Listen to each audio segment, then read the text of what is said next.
I do. You was. Yeah.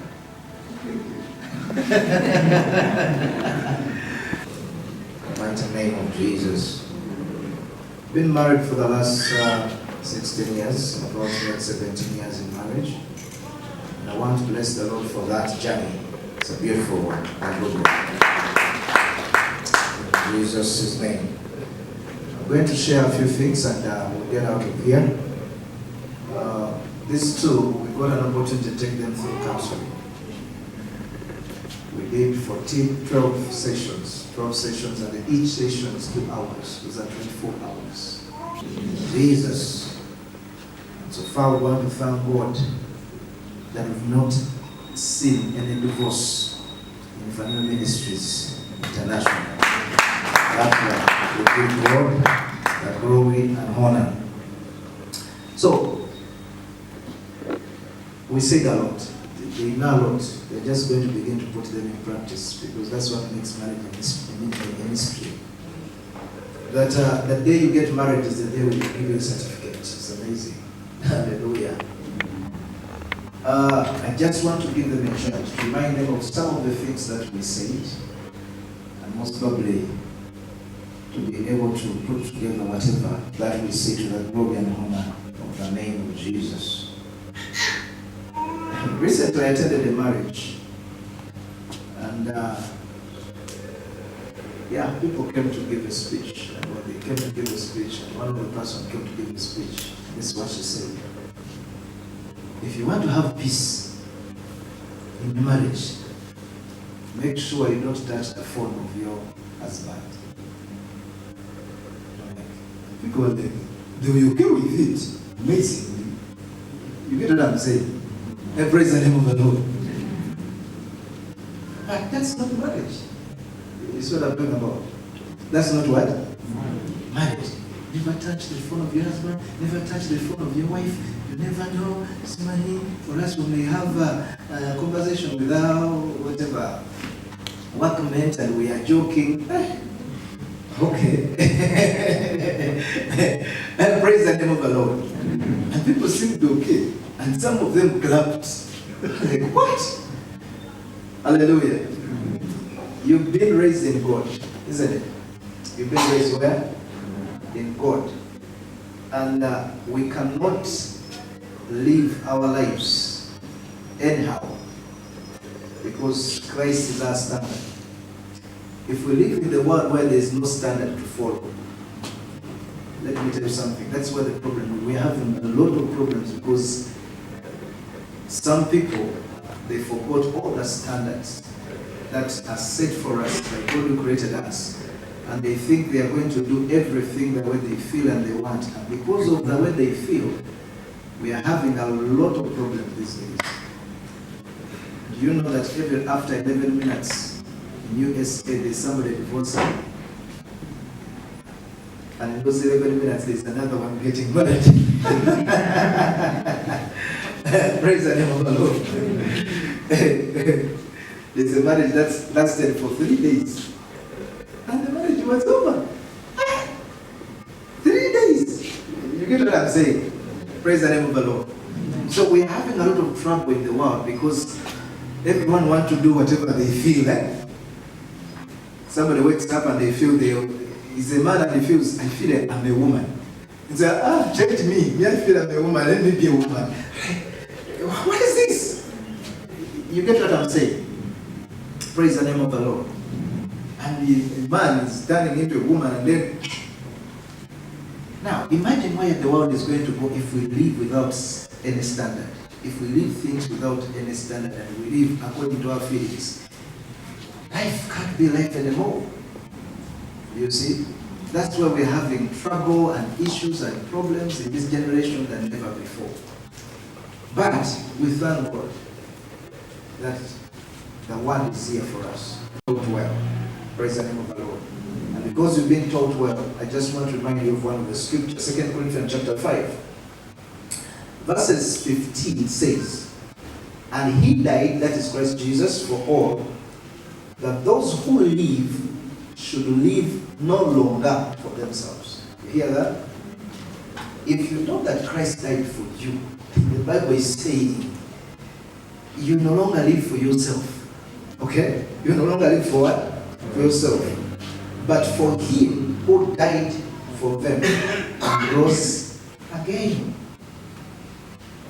When you go to verses 17, it says, therefore, if anyone is in Christ, if anyone is Christ, which I know you are in Christ, he is a new creature.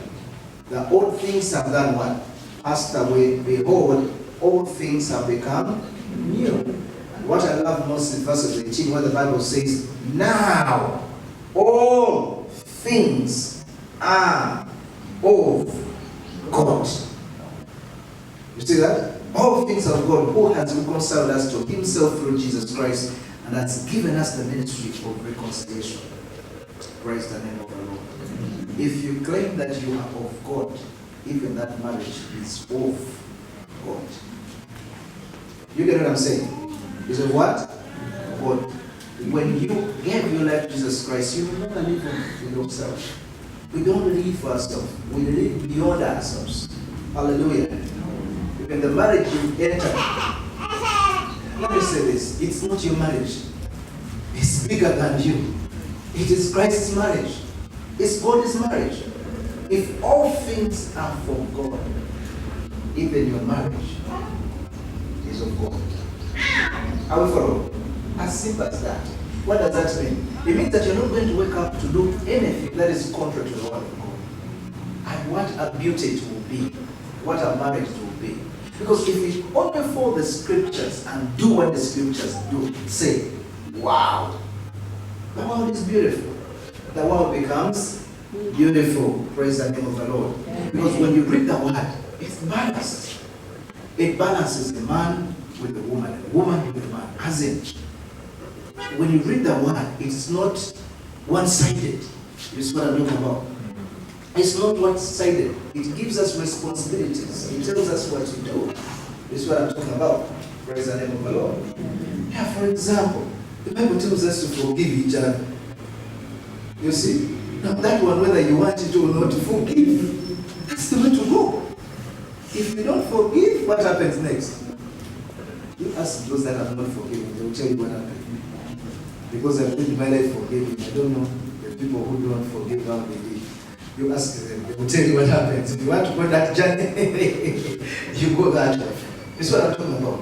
So that forgiveness or forgiving each other does not depend on feelings. Now I feel like I can forgive. No. That's what I'm talking about. Sometimes you just need to pray for the grace of God to forgive. You know that? That you ask God and say, God, give me the grace to forgive. Hallelujah. And then He gives you the grace. You first forgive, and then you feel the peace. That's what I'm talking about. Hey, the Bible says, I'll keep him in perfect peace. Okay? Whose mind is stayed on me. Whose mind is stayed on me. That's what I'm talking about. So perfect peace comes when you put your mind on Christ. Not on people. Praise the name of the Lord. Some people are waiting for others to give them peace for them to have peace. You wait. Hallelujah. You do what? Wait. You're waiting for others to give you peace. No. True peace does not come from people. True peace comes from God. That's what I'm talking about. So if you go to God for that peace and gives that peace, even the people that you live with, they will experience that peace. In the name of Jesus. What am I trying to say? If the Bible tells you, love your wife as Christ loved the church, do that. Because I understand, sometimes the body, I mean, one of the hardest things is to love another person as you love yourself. Sometimes women think that is easy. It's not easy. You ask any man. This is what I'm talking about. It's not easy for you to love another person the way you love yourself. Now, when I'm saying a statement, you think it's easy. But when you go in practicals, to love another person the way you love yourself. Because the Bible says, wives, husbands, love your wives as you love your own body. That's what I'm talking about. I've met men who go in a hotel, eat, and then they go home and they take some meals. That's what I'm saying. Yena abeerako byakola atya? Byalya. Yoka n'abeerayo byatwala. Jesus Christ. You get what I'm saying? Now that's just a simple one. Example. This is what I'm talking about. So the scriptures, God is the standard of our living. Live for God. When you live for God, you'll be happy. When you live for God, this marriage will be the best in the name of Jesus. The scriptures have instructions for us how to live our lives. The women, the Bible tells you to submit to your husbands as unto the Lord. This is what I'm talking about. Hey, as unto the Lord. You see that? So don't take our feeling, don't put in your feelings. We need to give ourselves that position. God gave it to us. You get what I'm saying? God created the heavens and the earth, and He knows for it to reach salvation. Either you choose marriage or emancipation. Women, you can't have women emancipation and marriage. Praise the name of the Lord.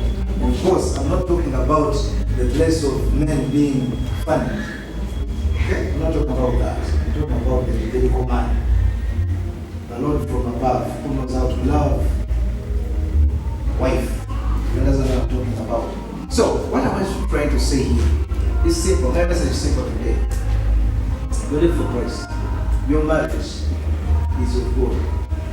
You are vessels and participants in this narrative. Are we together? What does that mean?